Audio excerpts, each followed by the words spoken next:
versículo de número 30. Primeiro livro dos Reis, capítulo 18, verso de número 30.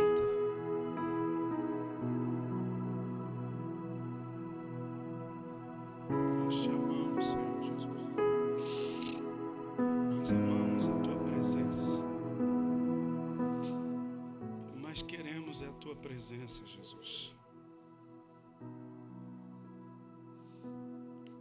Versículo 30.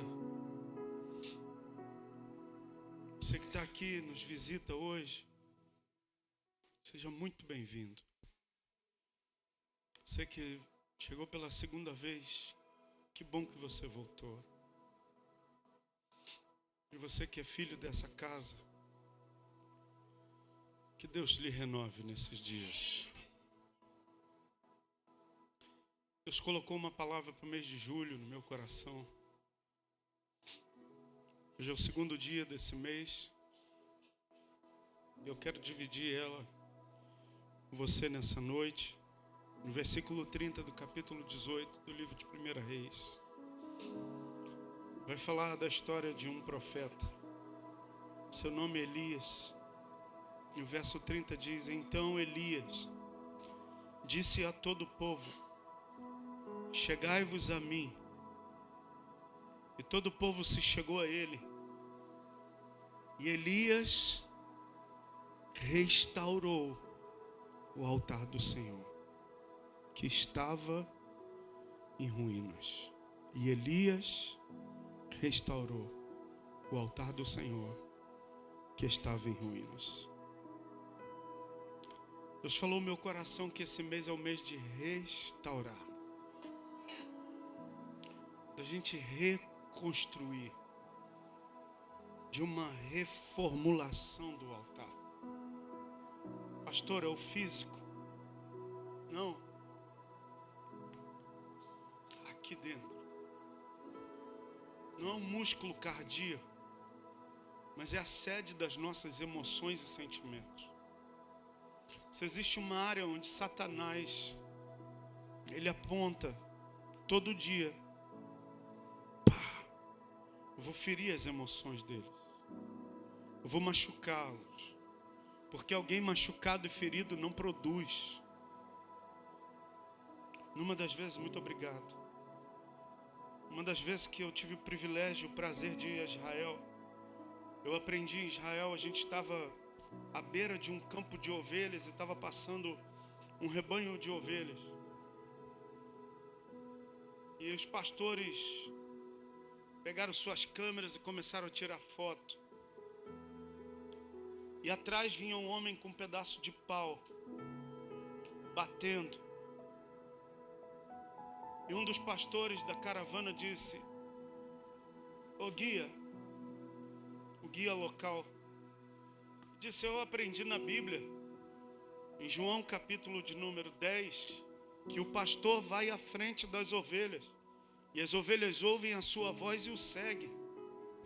Mas o pastor aí está atrás, não estou entendendo, não está conectando com o texto bíblico.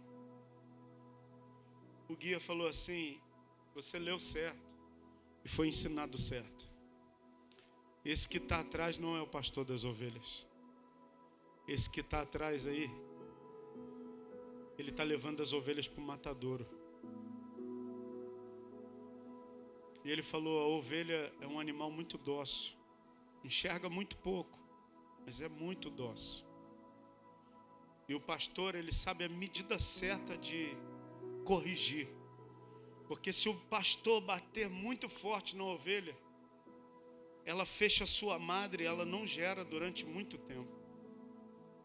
Eu quero dizer para você que o Senhor quer restaurar ovelhas que estão aqui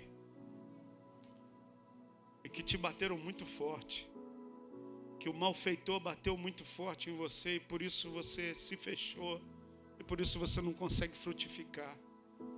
Mas o bom pastor está aqui para pôr azeite na ferida. O bom pastor é o Senhor, pastor Júnior. Não, o bom pastor é Jesus. Eu sou só um representante dele aqui nesse lugar. E Ele quer pôr azeite na nossa ferida, Ele quer restaurar o nosso coração, Ele quer restaurar relacionamentos, Ele quer restaurar o altar da adoração, o altar da comunhão com o Espírito na sua vida. Ele quer restaurar o seu coração, Ele quer restaurar a sua aliança com Ele. O tempo que você gastava ou que você investia de leitura da palavra, onde você edificava a sua vida. Esse mês de julho é um mês de restauração. Olhe para o seu vizinho e diga assim: é o mês da gente ser restaurado por Deus.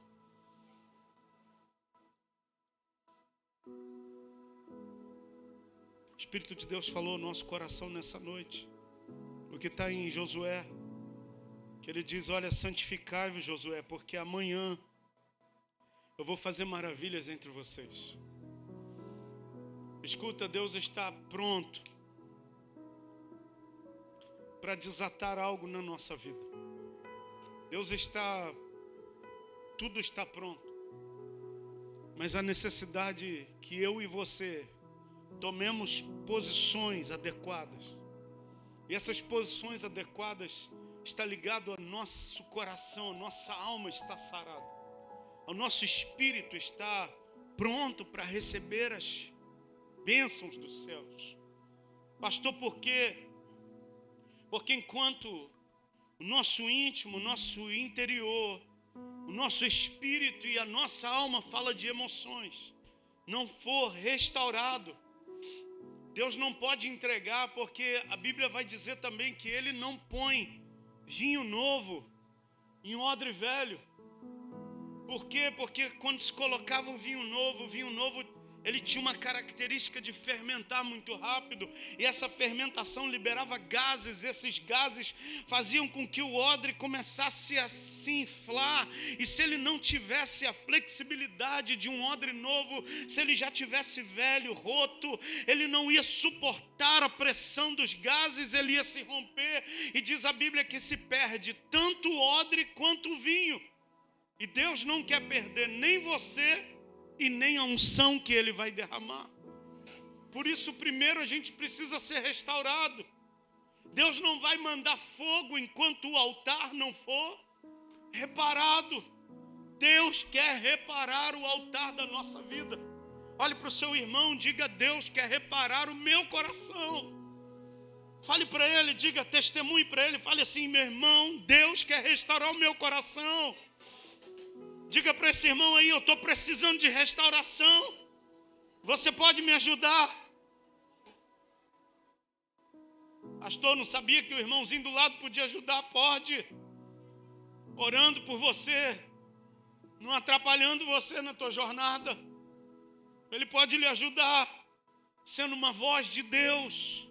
Pastor, mas o que tem a ver esse texto de Elias? Escuta, Elias começa a figurar no cenário de Israel, capítulo 17 de 1 Reis. Se Elias chegasse aqui nesse culto, você saberia quem era o Elias. Um cara com uma palavra muito forte, uma roupa diferente, uma mensagem diferente. Existiam profetas que falavam aquilo que o rei queria ouvir. O rei daquela época era o Acabe, ele tinha uma mulher chamada Jezabel.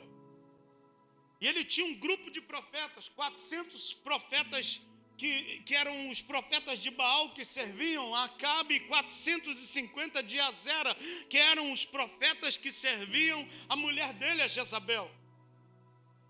E esses profetas falavam o que eles queriam ouvir, mas o Elias não. O Elias era aquele cara que incomodava. O Elias era aquele cara que provocava, um provocador. E eu quero ser um provocador hoje. Eu quero provocar você, para você sair da inércia, para você sair desse lugar de letargia, para você sair desse lugar onde, sabe, de mornidão, onde você está parado, onde você não avança, onde você não progride, onde a sua vida espiritual não flui, não cresce. Eu quero lhe provocar hoje, irmão. É mais do que a gente vir por um culto bacana, legal. É mais do que a gente ouvir músicas agradáveis. É mais do que a gente ouvir: ai, a palavra que o pastor falou foi tão boa. Qual foi a palavra? Não lembro, eu sei que foi boa. É mais do que isso. Eu quero lhe provocar para você sair daqui entendendo, em crise: eu preciso de restauração na minha vida. Eu quero ser um provocador para você sair daqui, sabe, não sossegar enquanto você não dobrar o teu joelho em casa e dizer: Deus, eu preciso mesmo de restauração. O pastor começou a falar e o teu espírito está mostrando quantas áreas na minha vida precisam ser mudadas. Eu quero ser um Elias hoje para te provocar. Elias começa provocando a nação de Israel. Quando ele vai diante do rei Acabe e diz: olha, segundo a minha palavra, não tem chuva e não tem orvalho. Zero, acabou. Agora escuta, uma comunidade que vivia de agricultura, sem chuva, não existe semeadura e colheita. Sem chuva e orvalho, não tem semeadura e não tem colheita. Se não tem colheita, tem miséria. E se tem miséria, tem fome.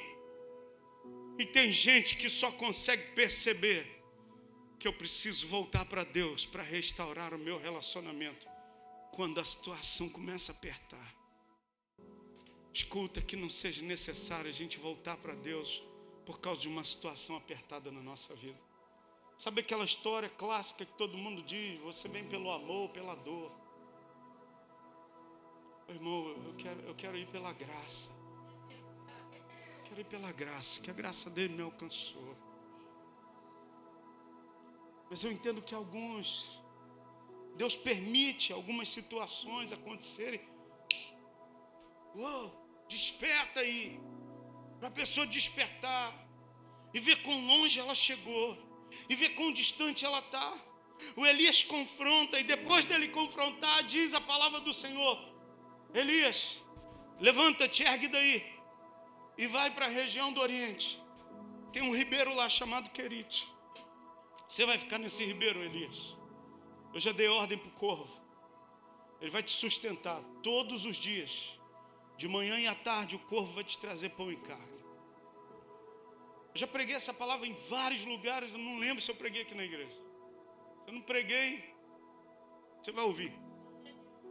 Se eu já preguei, vale a pena ouvir de novo. Se você já sabe ela, prega na célula. Se já pregou na célula, prega amanhã no trabalho. Prega no BRT. Vá para o trem. Compartilhe nas tuas redes sociais. Multiplique a mensagem do Evangelho de Jesus. Elias vai para o Oriente. Ezequiel capítulo 43 diz que tem uma porta que está aberta. Essa porta dá para o Oriente. Ezequiel capítulo 47 diz que do trono de Deus desce um rio, uma água, passa por debaixo do limiar da porta e vai na direção do Oriente. Daniel diz que ele ora 3 vezes ao dia. Ele abre a janela que dá para Jerusalém, que fica no Oriente. Você quer restaurar o altar da tua vida? Você precisa ajustar teu GPS, colocar aí no teu GPS: eu estou indo para o Oriente. Pastor, que quer ir para o Oriente? Ir para o Oriente é ir na direção da glória de Deus.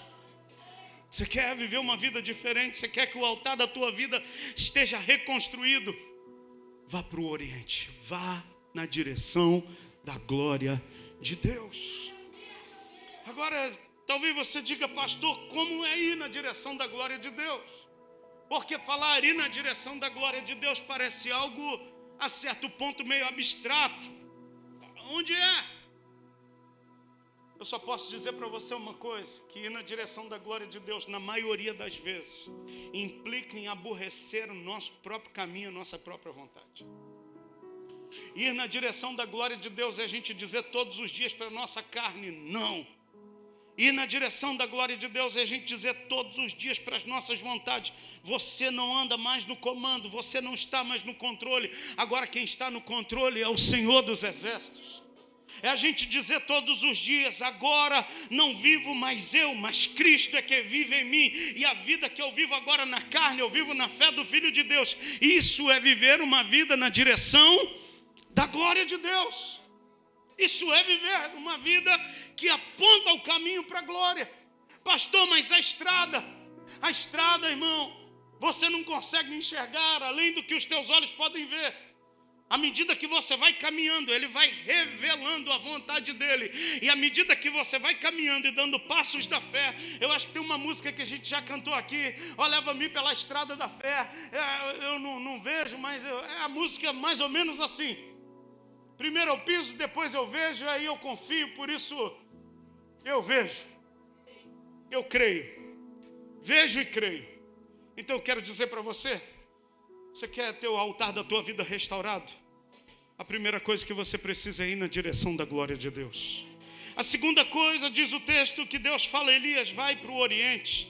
E lá no Oriente tem um ribeiro. O nome do ribeiro é Querite. Qual é o nome do ribeiro? Qual é o nome do ribeiro, irmão? Eu acho que você está me ouvindo bem.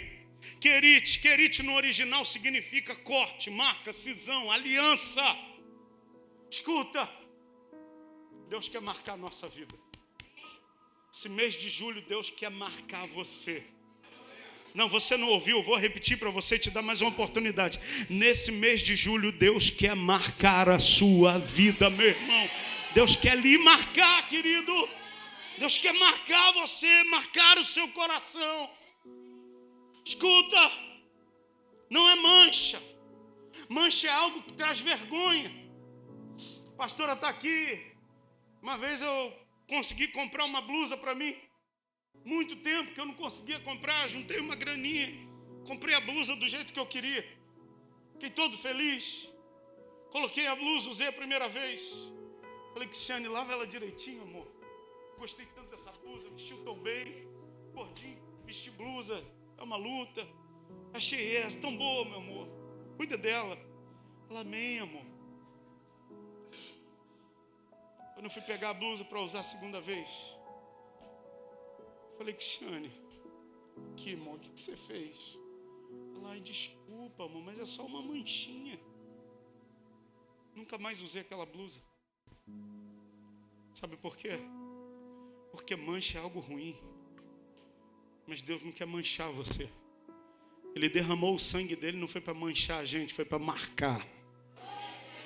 O sangue dele está sobre a minha vida, não é para me manchar, mas é para te marcar. Ele mandou os hebreus lá imolarem um animal, passarem nos umbrais da porta e marcar, não era manchar. Porque quando o anjo fosse passar a porta, que ele visse a marca, não a mancha de sangue. Escuta, se a gente quer altar reparado, primeiro a gente precisa ir na direção da glória, mas em segundo lugar, eu preciso deixar Deus marcar a minha vida.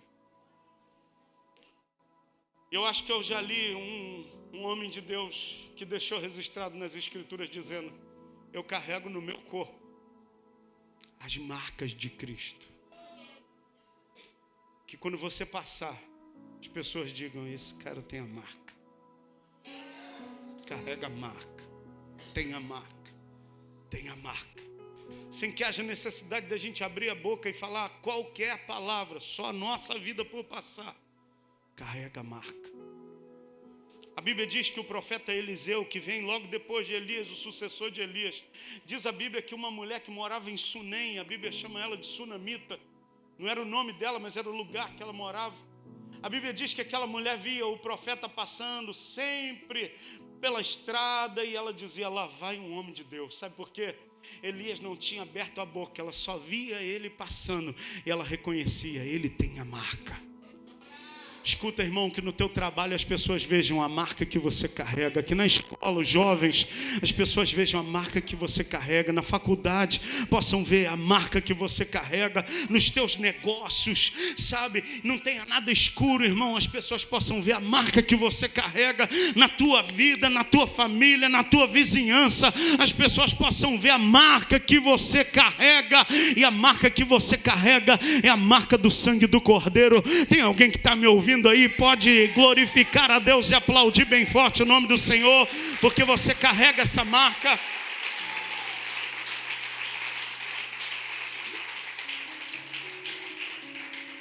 Escuta, querite, além de marca significa corte, mas não é um corte qualquer, é cortar do tamanho exato, não é nem mais e nem menos, é corte preciso. E Deus é um perfeito cirurgião, e quando Ele vai cortar, Ele corta precisamente. Ai, quanta coisa para a gente viver com Deus, para a gente viver os milagres de Deus, para a gente ver o altar restaurado, Deus precisa cortar. Quanta coisa na tua vida você está me ouvindo, você está pensando, meu Deus, tem que cortar isso. Olhe para mim.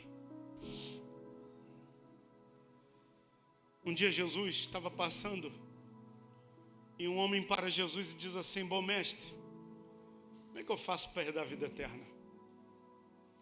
Jesus vira para ele e diz assim: cumpre os mandamentos. O cara fala: ótimo, eu faço isso desde a minha mocidade. Desde que eu sou garoto, eu aprendi na escola dominical. Eu faço isso. Mas Jesus olha para ele e diz: muito bem, então pega tudo que você tem, vende, dá para os pobres e me segue. Escuta, a maioria das pessoas falam desse texto como se Jesus estivesse falando de dinheiro. A gente não pode ter dinheiro. Dinheiro é pecado. Dinheiro é um mal. Não, dinheiro não é mal, não, irmão. Sem dinheiro a gente não paga o aluguel daqui, não. Sem dinheiro a gente fica no escuro. Sem dinheiro você não compra a roupa que você tem. Nem coloca o combustível, e por sinal ele aumentou na bomba. Não coloca no seu carro. Dinheiro, quando a gente sabe administrar ele, ele é uma bênção na nossa vida. E quando ele trabalha para a gente é melhor ainda. Mas escuta, Jesus não estava falando de grana. Jesus estava falando de princípios. Jesus estava falando o que domina a sua vida. Aquele jovem, aquele homem não conseguia se desvencilhar das riquezas para seguir a Jesus. Ele não conseguia, sabe o quê? E para Querite, Deus cortar ele e botar do tamanho exato. O que na tua vida Deus precisa cortar para colocar você do tamanho exato? O que na sua vida você, para ter o altar restaurado, Deus precisa cortar?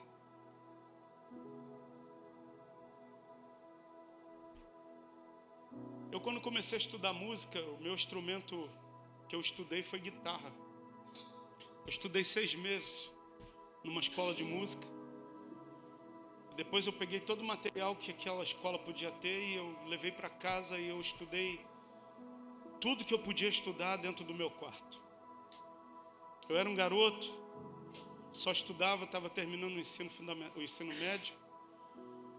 E eu me trancava no quarto e eu ficava tocando meu violão, estudando tudo que eu aprendi de guitarra. Eu queria comprar uma guitarra. E um irmão da igreja tinha uma empresa. E ele me deu a oportunidade de trabalhar com ele. E ele vendia na época computador e ele ganhava das vendas e do serviço que ele fazia, ele ganhava muito em dólar. Eu falei: você pode fazer um favor para mim? Metade do meu salário você me dá em real e a outra metade você me dá em dólar. Eu ganhava bem pouquinho. E ele às vezes me dava metade do meu salário em dólar, metade em moeda real. Eu ia guardando aqueles dólares. E quando chegou um montante de dólar, eu falei: eu vou comprar minha guitarra. Apareceu uma oportunidade, eu comprei.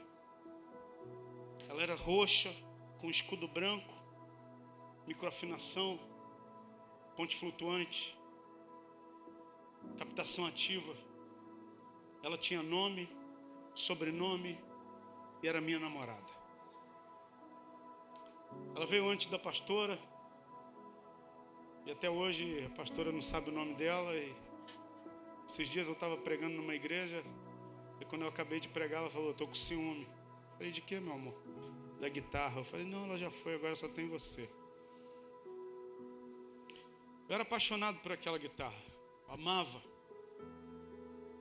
Eu dormia abraçado com ela, eu não deixava ninguém tocar nela. Eu limpava ela toda hora, eu tocava, limpava, abraçava, beijava, conversava com ela. Eu ficava horas estudando. Tive uma oportunidade, comecei a trabalhar numa outra empresa, e aí já tinha um dinheiro, um recurso guardado. Fui tocar numa igreja e um irmão falou assim: eu tenho uma guitarra igualzinha a tua, mesma marca, modelo, cor, eu estou querendo vender, você quer comprar? Eu falei: quanto você quer? Ele falou: X. Eu falei: pode ir lá pegar agora que eu vou comprar. Comprei, eu saí, cheguei na igreja com uma guitarra, saí com 2 iguais. E aonde eu ia tocar, eu levava as 2 guitarras, eu me achava o todo poderoso da guitarra, irmão. Eu lembro que eu fui tocar numa igreja, eu tocava numa banda. O nome da banda era Imagem do Cão, irmão. Ninguém era crente naquela banda, mas a gente tocava nas igrejas. Misericórdia mesmo. E na porta tinha os meninos. Caramba, o irmão tem 2 guitarras. Eu falei, eu sou patrocinado. Mentira, irmão. Orgulhoso. Nariz em pé. Um dia eu fui tocar na igreja, uma igreja que tem na Baixada ali em Nova Cidade. Igreja grande, estava toda em obra, no tijolo. Quando eu cheguei, os meninos, mais uma vez, caramba, o irmão tem 2 guitarras. Eu falei, pastor, não tem instrumento não para os meninos tocar? O pastor falou, ô Júnior, está vendo essa obra toda? Você está gastando tanto dinheiro. Todos os instrumentos que tinha, a gente vendeu tudo para transformar em tijolo, cimento, pedra, areia. Falei, amém, pastor. Deus vai abençoar a obra. Às vezes a gente fala umas frases prontas, né? A gente não tem noção das coisas que a gente fala. Irmão, subi, liguei meu equipamento, liguei a guitarra. Quando eu ia começar a tocar, eu ouço uma voz. Você tem 2. Dá uma de oferta. Falei, para trás de mim, Satanás, mão para trás agora, de joelho, está repreendido em nome de Jesus. Mas não era Satanás não, irmão. Não era não. Escuta, Satanás nunca vai dizer para você dar uma oferta aqui na igreja. Ele vai falar para você, não dê, vai te fazer falta, hein? Dá mesmo, como é que você vai pagar aquela conta depois? É assim que Satanás fala. Irmão, lutei o culto todo, toquei as 2 lá. Quando acabou o culto, eu comecei a chorar. Eu peguei a 02, botei na capa e fui dar para o pastor. Deus falou, não, essa não, eu quero ela. E falou o nomezinho dela, da linda. Eu falei, ah, não, Deus. Ah, eu já estou dando essa guitarra é boa, é igualzinha. Deus falou, eu quero ela, porque ela é que você ama. Eu não quero a Alfa 2, não. Quero ela. Irmão, eu lutei. Cheguei para o pastor, falei, pastor, Deus mandou te dar essa guitarra aqui. O pastor ficou me olhando, falei, pega logo, pastor, que eu não estou aguentando. Sabe o que era aquilo na minha vida? Era Deus me colocando no querite. Deus estava cortando.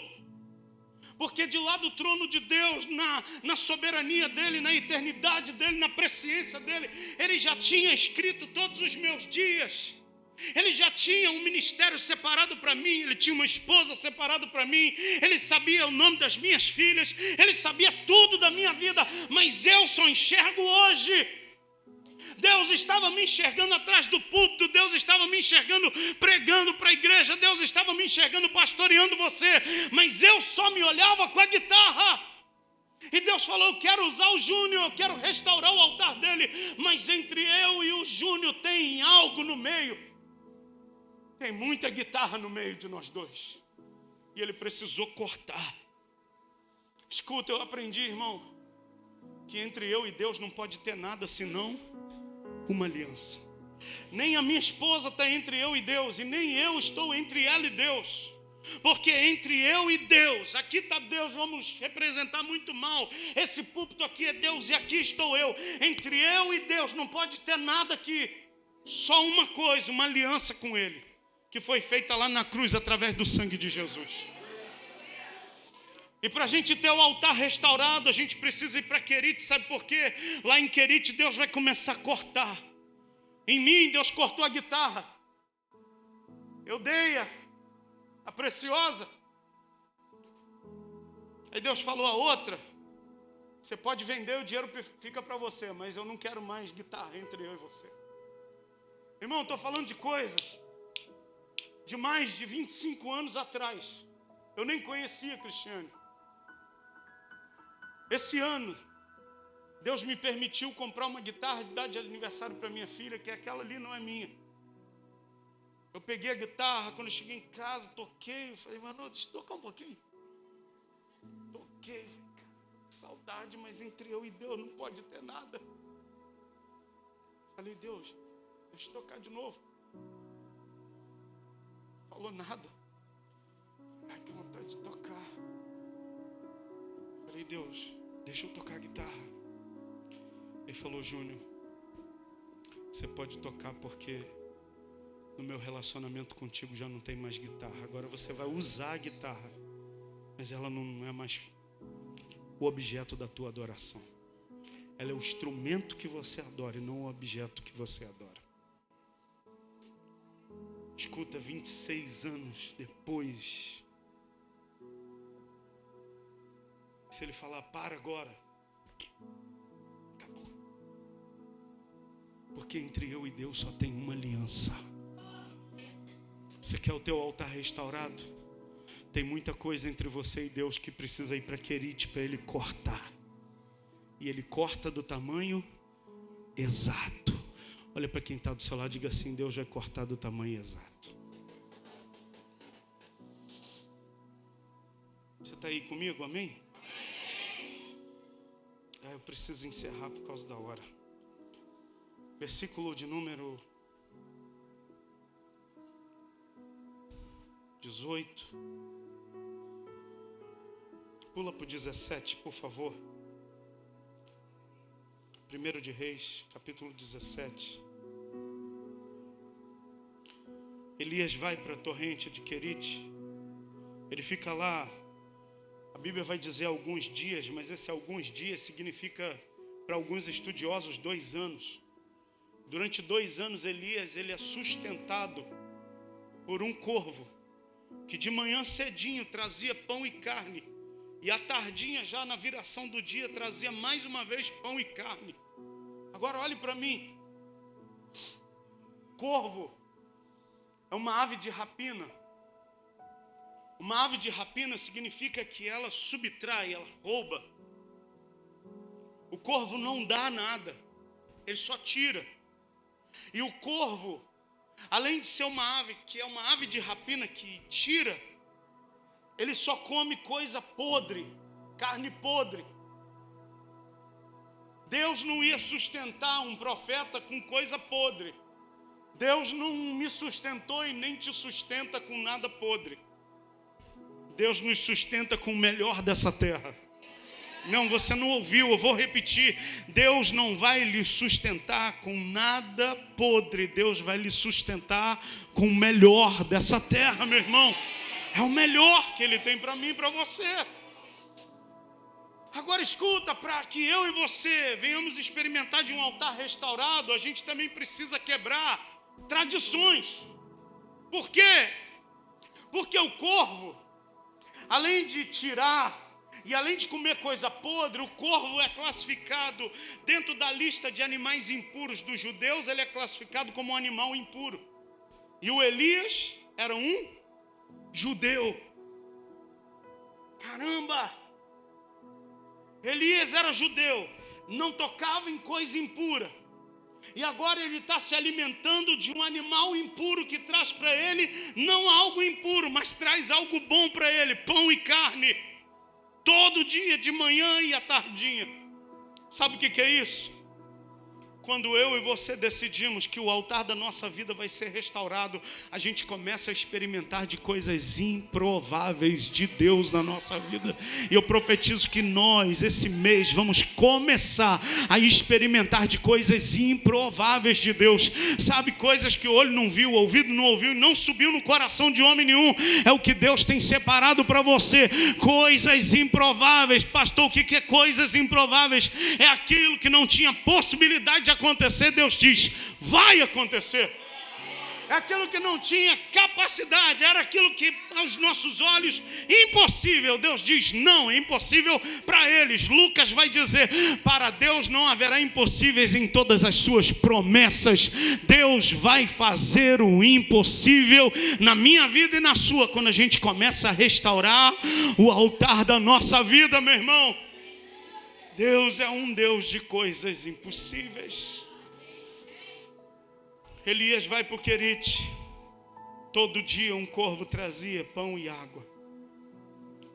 Só que o versículo 7 do capítulo 17 diz assim, mas passado dias a torrente secou porque não chovia. Mas passado dias. Escuta, quem anda com o altar restaurado sabe discernir os tempos e as estações. Eu vou repetir para você. Quem tem o altar restaurado sabe entender, fazer uma leitura. É tempo disso agora. É tempo de levantar, eu vou levantar. É tempo de descansar, eu vou descansar. É tempo de correr, eu vou correr. É tempo de marchar, eu vou marchar. É tempo de silêncio, eu não falo nada. Porque tem gente que não consegue discernir o tempo. É tempo de gritar, ele fica calado. Quando é tempo de ficar calado, ele grita. É tempo de abraçar, ele não abraça. Quando é tempo de não abraçar, ele quer abraçar. A Bíblia diz em Eclesiastes que há um tempo debaixo do céu. Sabe que tem um propósito para todas as coisas. Tempo de nascer e tem tempo de morrer, irmão. E falando nisso, eu quero agradecer a todos que oraram pela minha mãe. Quinta-feira foi um dia daqueles. Acabamos a reunião aqui. Quando eu estou chegando em casa, Júnior, minha mãe está passando mal. Cheguei lá, ela estava muito mal. Falei, caramba, tem que correr para o hospital. Irmão, eu estou tão... A minha vida é aqui, Realengo. Hospital. Vou para Realengo, irmão. 5 minutos eu estava aqui. Não sei como, mas eu estava aqui. Chegamos no Albert. Deixei minha mãe na emergência. Eu falei, meu Deus, dei um beijo na cabeça dela. Eu falei, vai dar tudo certo, fica firme. Fui para o carro. Falei, Deus, tua palavra diz que tem tempo para tudo. Se é o tempo, vou sentir falta. Faz a tua vontade. Se não é, sustenta e deixa ela voltar para casa. Tem tempo para tudo, irmão. Tem tempo para tudo. E graças a Deus ainda não chegou o tempo dela. Ela em casa, descansando, vai se recuperar. Domingo que vem está aqui para glorificar a Deus. E você vê ela dando os gritos dela aí. Aí você sabe, tem tempo de Deus para tudo. Sabe que ela grita, não sabe, né? Que balá. É ela mesmo. Tem tempo. Falei, Deus, sabe por quê? Quem tem um altar restaurado e quem anda em aliança com Deus, ele sabe o tempo. Esse é tempo. É tempo disso. Escuta, tem muita gente, sabe, passando por momentos muito difíceis na vida porque não soube fazer a leitura dos tempos e estações, irmão. Você precisa aprender o que é tempo de Deus. Sabe, Deus está falando com a gente essa noite que esse mês de julho é tempo de restaurar. Então eu vou restaurar, eu não vou me ocupar com outra coisa senão restaurar. Eu não vou me ocupar de fazer uma porção de outras coisas. Não, Deus está falando que é tempo de reconstruir, restaurar. Então vamos restaurar o altar, irmão. Você está entendendo isso hoje, querido? Entenda o tempo de Deus na tua vida e você nunca vai viver, sabe, fora do tempo. Você nunca vai andar, meu irmão, sabe, batendo com o cara na porta. Não, você vai certo, porque você está entendendo, é tempo disso aqui. Versículo de número 8, eu quero encerrar minha mensagem. Então veio a palavra do Senhor, dizendo, dispõe-te, vai a Sarepta, que pertence a Sidom, e demora-te ali, onde ordenei uma viúva que te dê comida. Ele se levantou e se foi para Sarepta. Chegando à porta da cidade, estava ali uma mulher viúva apanhando lenha. E ele a chamou e lhe disse, traz-me, peço-te, uma vasilha de água para eu beber. Indo ela buscá-la, ele chamou e lhe disse, traze-me também um bocado de pão da tua mão. Porém ela respondeu, tão certo como vive o Senhor teu Deus, não tenho cozido há somente um punhado de farinha numa panela e um pouco de azeite numa botija. E vês aqui, apanhei 2 cavacos, eu vou preparar esse resto de comida para mim e para o meu filho. Comê-lo-emos e morreremos. E Elias lhe disse, não temas, vai e faz o que disseste, mas primeiro faze dele para mim e um bolo pequeno e traze-me aqui fora. Depois farás para ti mesmo e para o teu filho, porque assim diz o Senhor, Deus de Israel, a farinha da tua panela não, e o azeite da tua botija não, não faltará até o dia em que o Senhor fizer chover sobre a terra. Escuta, Elias libera uma palavra, confronta a autoridade de Acabe. Deus fecha os céus, não tem mais chuva. Deus fala: Elias, agora se levanta, vai para o Oriente, tem um ribeiro lá chamado Querite, você vai ficar lá. O corvo vai te levar pão e carne todos os dias, de manhã e de tarde. Você vai comer e beber da água do ribeiro. Ele vai e obedece, só que a água seca, porque tudo tem um tempo. E aí Deus fala: agora se levanta e vai para Sarepta. Sarepta ficava na região fora dos termos de Israel. A profecia de Elias era para Israel, mas quando ele profetiza, vai além de Israel. Essa mulher estava em Sarepta. Sarepta, se eu não me engano, ficava na Síria. Síria ou Líbano são países vizinhos de Israel. Escuta, a profecia dos teus lábios, quando o teu altar é restaurado, vai além da onde você determinar, vai a limites muito mais distantes. E eu quero profetizar que a profecia desse altar aqui, a profecia cantada, a profecia através da dança, a profecia através da voz, da palavra, vai sair desse altar e vai chegar em lugares longe, irmão. E aonde essa profecia chegar, edifique, conforte, console, e o nome de Jesus seja exaltado. Você concorda comigo? Dê um aplauso bem forte a Jesus.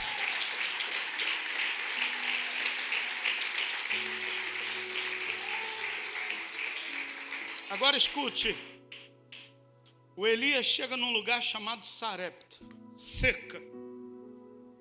Ele anda mais ou menos de 150 a 200 quilômetros de onde ele está, o ribeiro de Querite, até Sarepta.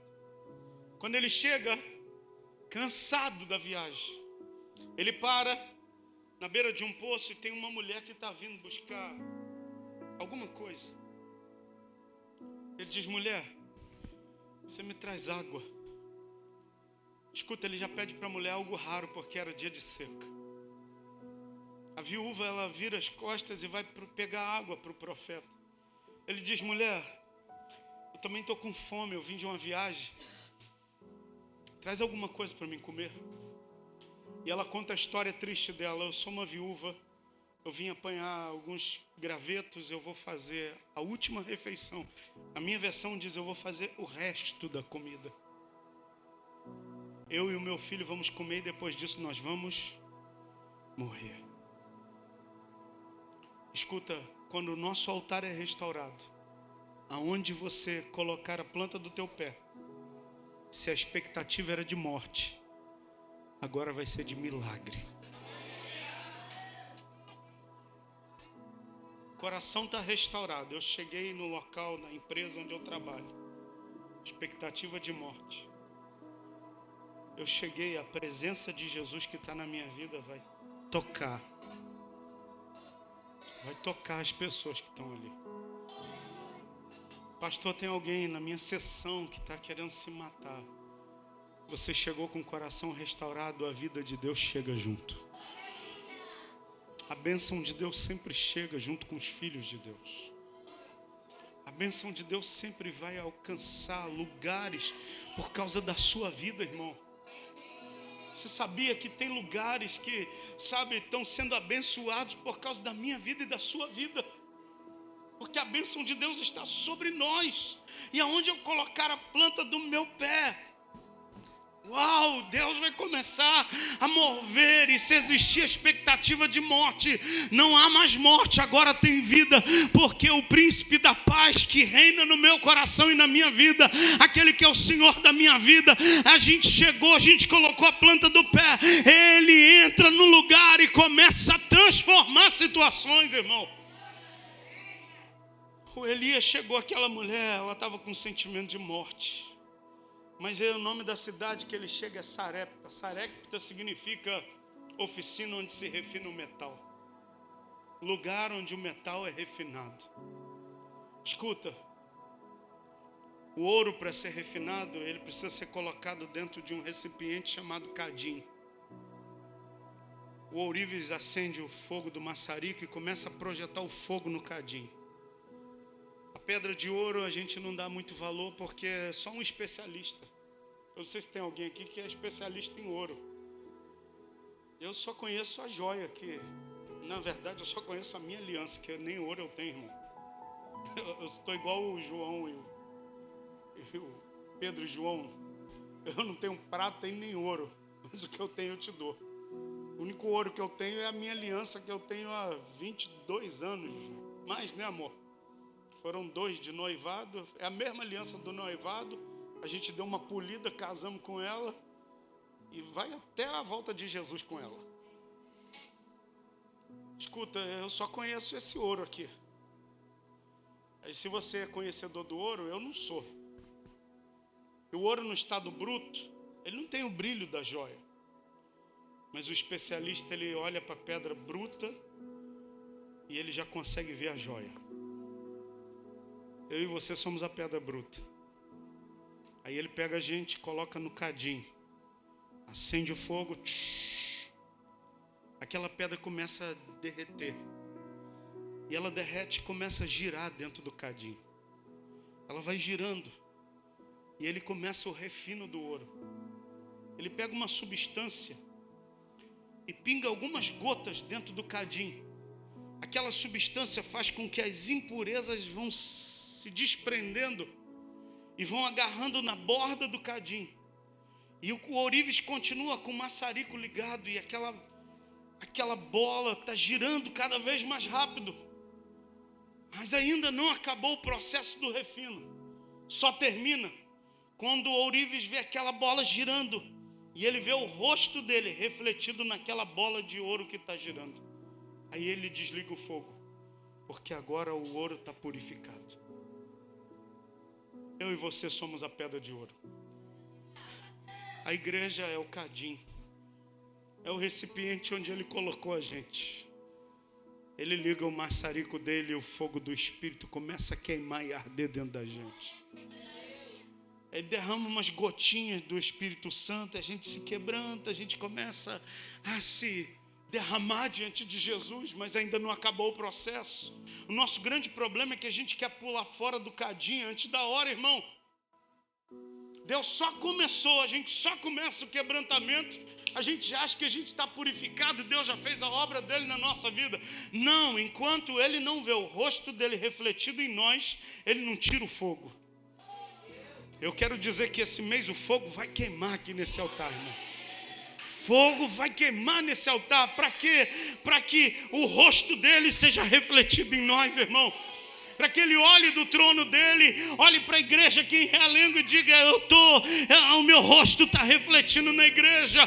E o rosto reflete na igreja quando as nossas ações diárias são semelhantes à de Jesus. Quando eu amo, quando eu perdoo, quando eu sou longânimo, quando eu manifesto amor, bondade, paz, alegria, benignidade, longanimidade, mansidão, domínio próprio. Aí eu estou me parecendo com Jesus, irmão. E ele quer nos levar nesse nível onde eu e você vamos sair todos os cultos daqui mais parecidos com Jesus. Você quer isso?